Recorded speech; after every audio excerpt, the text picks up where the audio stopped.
The right plant in the wrong season, or a wrong season, right, well, I guess it was right in the wrong season.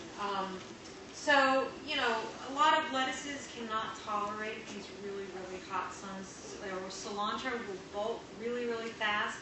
That's more of a, so when something bolts, that means that it sends up its leafy, its center, its flower, and turns to seed really quickly. And usually the plant, the leaves will be bitter after that. In Yes. other words, they don't taste the same. Yeah. It's trying to make seeds. Well, can't you cut off that bulb? Yes. Does that preserve the taste and Sometimes allow it with to lettuce, push out? mostly when it bolts, it's dead. Yeah. Like I do that with basil. I always Yeah, cut off yeah. the little things. Well, any but- kind of flowering plant, if you buy a flower and you want to continue to bloom, you cut off the seed heads, and then it'll bloom more. It's always trying to seed. Everything's trying to have babies. It's like birth control. Don't tell them it's all the And time. then, not knowing what your soil needs. So again, you can also buy at Southern States. You can buy these little tests that will you can test your soil. But I just don't think they're as accurate as getting a soil test done.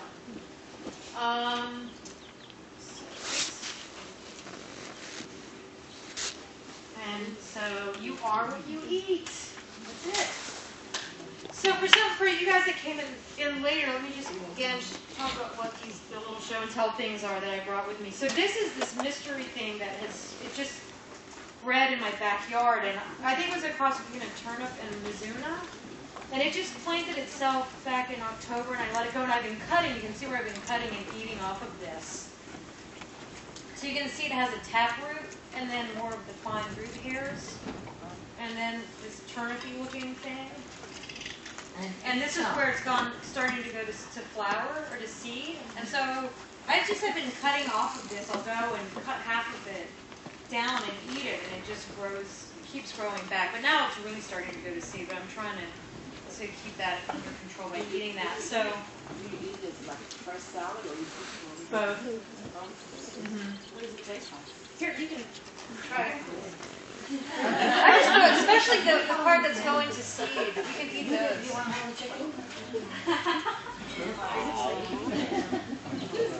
And so then, if you guys get to see these, so this is just soil that I took out of my yard this morning, and then this was out of my compost bin. So you can see that there's a lot of little critters in here, like those snails that I said, and you can just smell and see the color and the texture difference. So you can see those. I have a question. We were talking about the watering and stuff like that. With the work that you were doing on Saskia Gardens, has like cisterns and rain barrels been sufficient for the proper watering of the different plots that were set up around the It's not. We still have to tie into the city water for that. Because we need bigger cisterns. We need like 10,000 gallon cisterns to capture water. So just a quick formula for figuring out how much water your roots can capture. You having a salad dressing?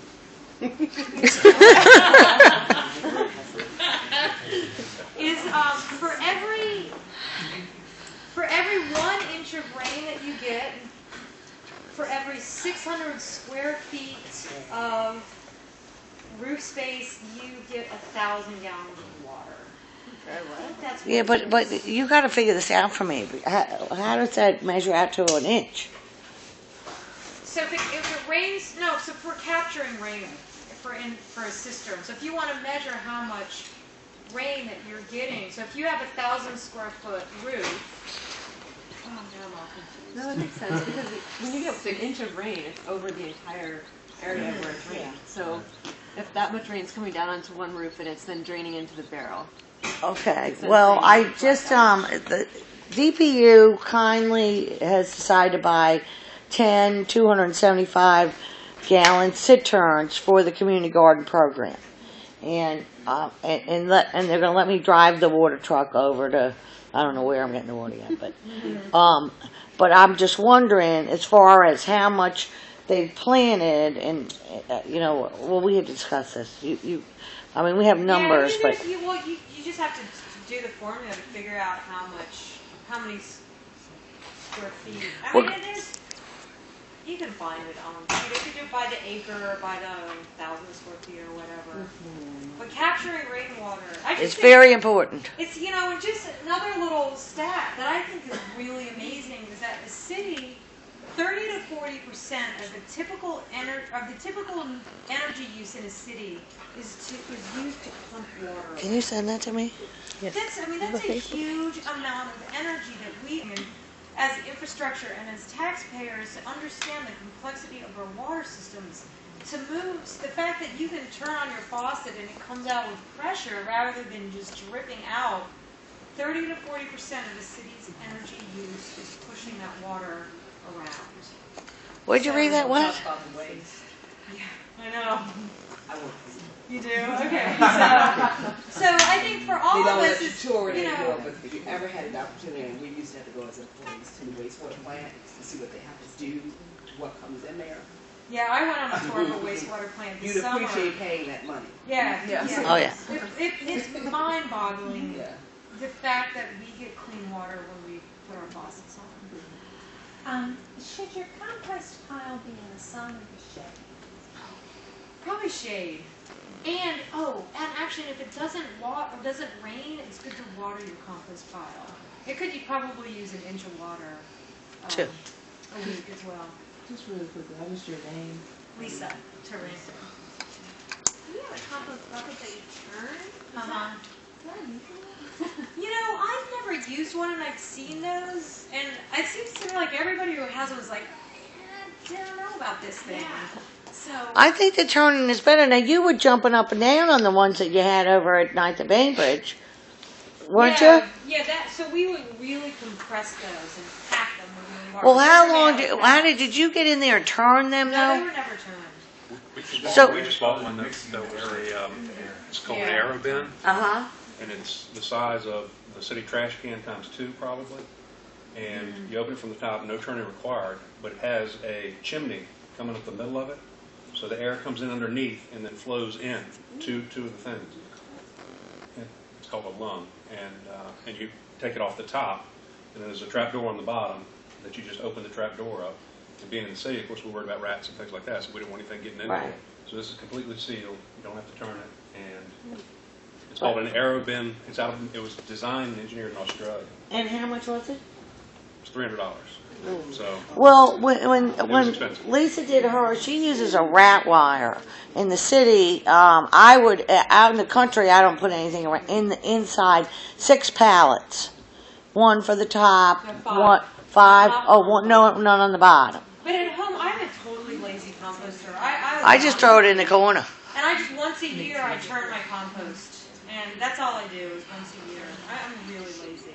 And you can feed off of that, like, for throughout the year, like, take stuff out of the bottom. I usually Yeah. only do it in the spring. So then I'll just start filling it out, and then I go for a good, you know. Just- I sift it as well.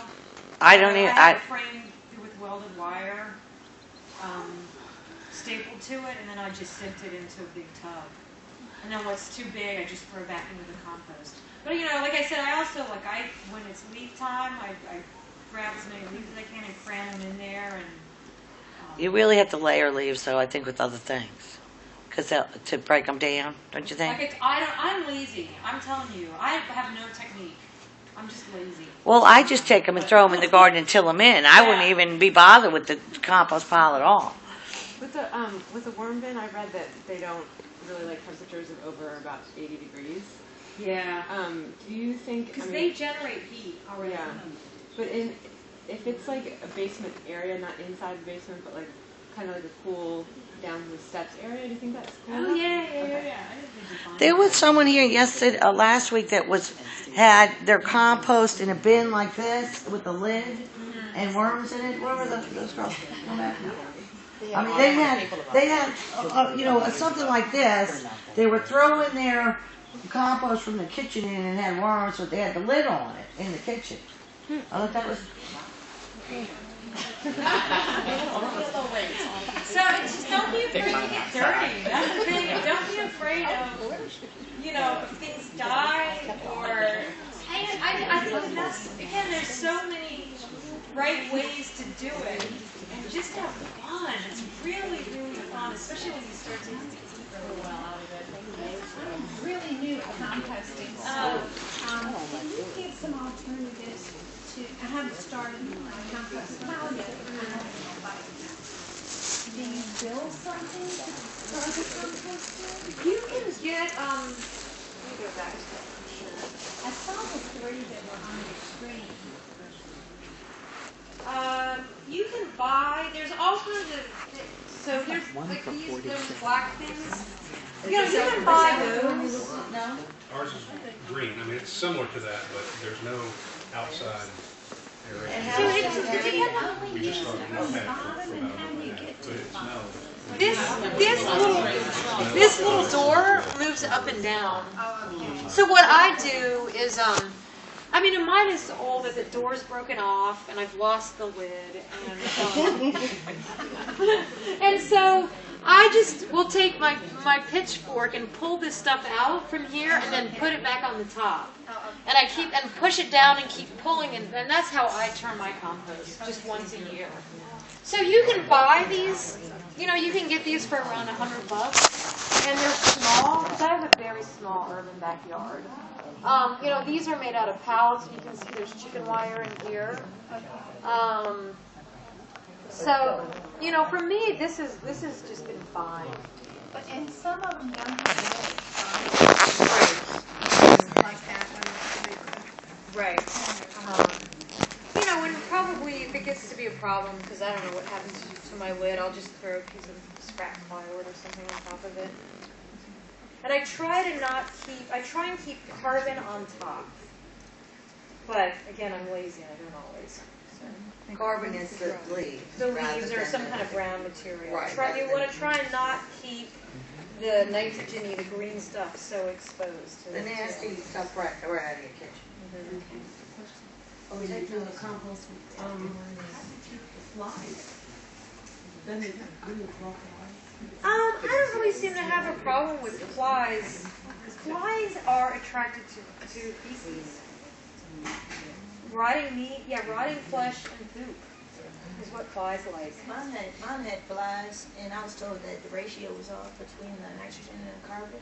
Oh, was it too? I probably needed more carbon. Yeah. Not too much nitrogen. Yeah. They do like really rotteny, fleshy things. If you can keep that, and keep any meat or animal products out of it. No, eggshells are great. Eggshells are really calcium. Eggshells produce protein. Calcium. Yep. Yeah. Um, And so there's the NPK, the nitrogen, phosphorus, potassium, but there's a lot of trace minerals as well that plants need, like cobalt and magnesium. And I didn't go into all of that stuff because that starts to get really complicated. And I just don't think it's that necessary unless you want to become chemists and scientists at the same time. That's a big question. What are ground bees? Are they? You know, I don't know that much about it, but they're native. They're not bump. They're not. I think there are some that are big bumblebees that live in the ground. But if I destroy them. But you don't want to step in there. They'll get yellow jacket. Some bees will grow on the ground, and if you run over with the lawnmower, you're going to have a problem. Yeah. Let me let's thank Lisa because I think she did. We're very lucky to have her time. She's was an unsung hero from 2011 at Style Magazine, and we really are very lucky to have her today. It is such a fascinating topic. Sometimes I have turned into the biggest nerd around this stuff, so I love it. It's not nerd, it's hippie. All right. Let me